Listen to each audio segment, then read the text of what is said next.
ఇవాళ జాతీయ చేనేత దినోత్సవం. సో చేనేత కార్మికులందరికీ సో మీ కష్టాన్ని ఒక దారంగా మలిచి అద్భుతమైన ఒక కళాకారుడిగా మీరు ఈ దేశంలో ఉన్న ప్రజలందరికీ కట్టుకోవడానికి ఆ బట్టను అందిస్తున్న ఈ కార్మికులందరికీ జాతీయ చేనేత దినోత్సవ శుభాకాంక్షలు. ఇక మీ జీవితాలు ఎట్లుంటాయన్నది ప్రత్యక్షంగా చూసిన వాడిగా నాకు తెలుసు. వ్యవసాయ రంగం తర్వాత అత్యంత పెద్ద రంగం చేనేత రంగం. కానీ చేనేత రంగం పూర్తిగా కనుమరుగయ్యే పరిస్థితి తీసుకొచ్చిండ్రు ఈ పాలకులు, ఈ ప్రభుత్వాలు. పార్టీలు పక్కన పెట్టండి. కానీ అదే సమయంలో ఈ చేనేత రంగంలో ఈ సిచ్యువేషన్కి ప్రధానమైన కారణం ఏంటి?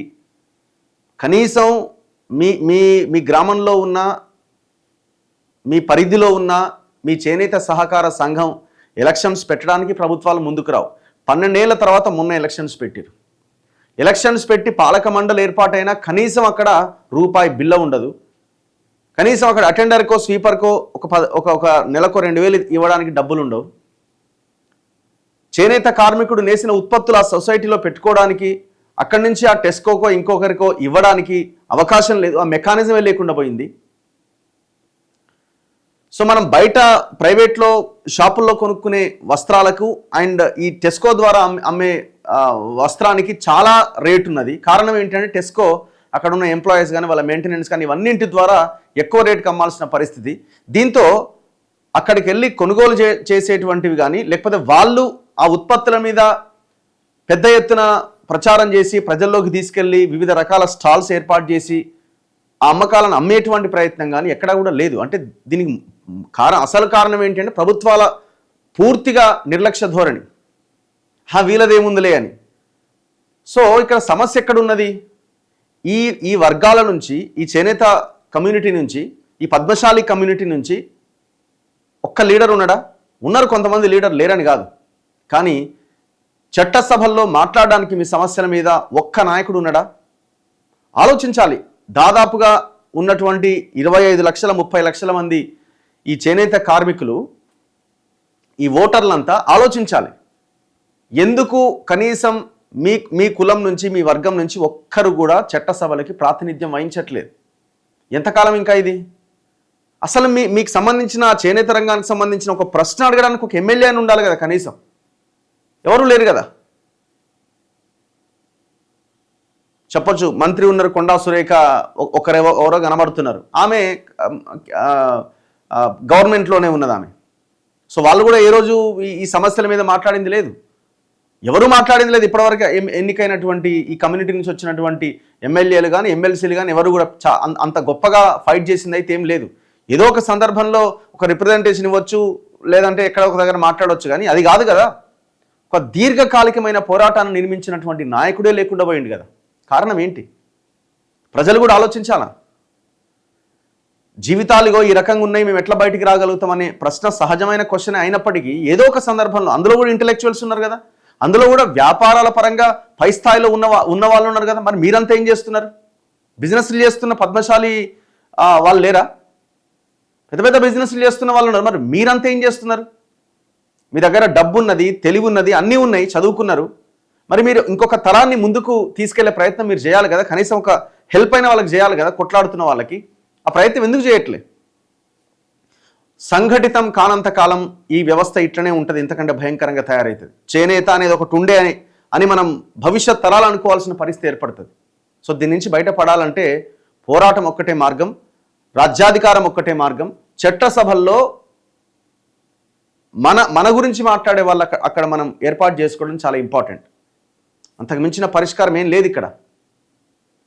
ఇక ప్రభుత్వాలు అంటావా, ప్రభుత్వాలు మొన్న రుణమాఫీకి సంబంధించిన దాంట్లోనే ఎన్ని నెలల పాటు ఇబ్బంది పెట్టినో మనం చూసినాం. చిన్న అమౌంట్ రిలీజ్ చేయడానికి. అంటే వాళ్ళకు ఒక ఆలోచన ఉన్నది, ఏమని, వీళ్ళదేముందిలే, వీళ్ళు బయటికి రారు, వీళ్ళు కొట్లాడరు అని. దానికి చరమగీతం పాడాలి. ఆ పద్మశాలి సంఘాలు కూడా పెద్ద ఎత్తున కొట్లాడాలి, రావాలి. ఇందిరా పార్క్ దగ్గరనో, ముఖ్యమంత్రి ఇంటి ముందు, అక్కడో ఇక్కడో మీ ధర్నా కార్యక్రమాలు ఇవన్నీ చేయాలా మీ సమస్యల మీద.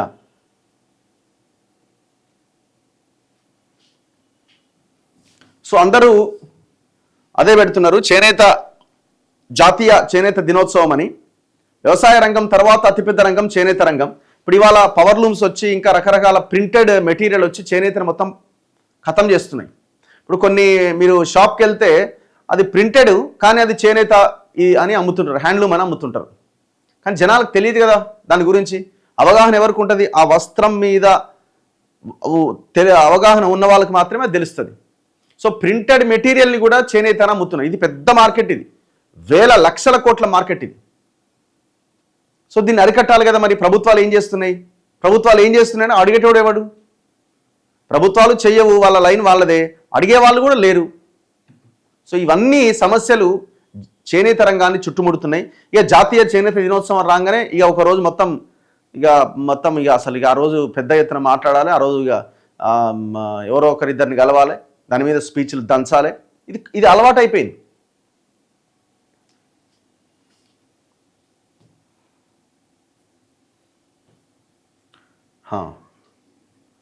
రఘు అన్న గారికి మన తొలి వెలుగు ఛానల్ ప్రేక్షకులకు జాతీయ చేనేత దినోత్సవం సందర్భంగా శుభాకాంక్షలు. ఈ చేనేత దినోత్సవం రోజున మా చేనేత కార్మికుల సమస్యలకు పరిష్కారం దొరుకుతుందా అన్నగారు. శేఖర్ ఏపూరి.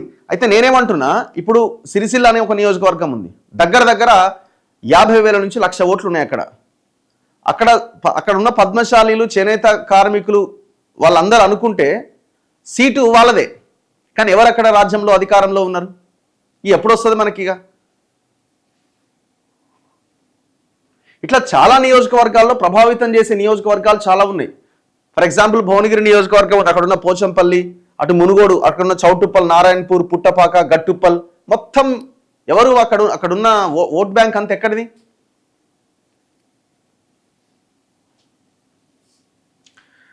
అన్నగారు మనకు రాజ్యాధికారమే అన్ని సమస్యలకు పరిష్కారం, అది అందరం అంటున్నాం. కానీ దాని మీద అసలు ఆ లైనే తీసుకుంటలేం కదా అంటున్నా నేను. సో ఆ దిశగా పోరాటం జరగాలి. సో అప్పుడు మాత్రమే మనం ప్రతి సంవత్సరం ఈ జాతీయ చేనేత దినోత్సవం అని మాట్లాడుకుంటున్న దానికి ఒక అర్థం ఉంటుంది. సో మేము కూడా ఈ రంగం మీద చాలా పెద్ద ఎత్తున ఫోకస్ చేయాలనుకుంటున్నాం.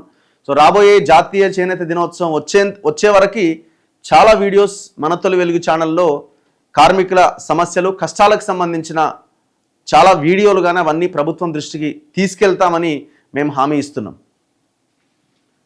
సో మరొకసారి మీకు అందరికీ జాతీయ చేనేత దినోత్సవ శుభాకాంక్షలు. సో ఇవాటి న్యూస్ పేపర్లో